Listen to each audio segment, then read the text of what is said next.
Ang babae sa dilim. Mayroong isang maliit na bayan na ang tanging pinagkukunan ng tubig ay isang lumang balon.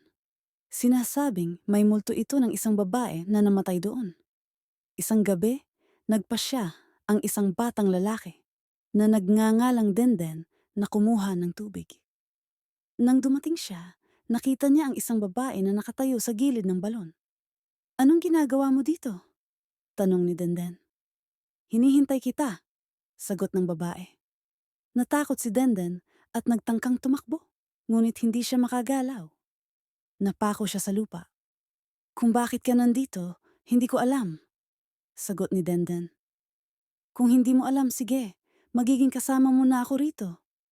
Forever!" Nang umaga, nakita si Denden ng mga kapitbahay na patay na, at ang kanyang mga mata ay nakalutang sa hangin. Mula noon, ang balon ay naging masamang lugar.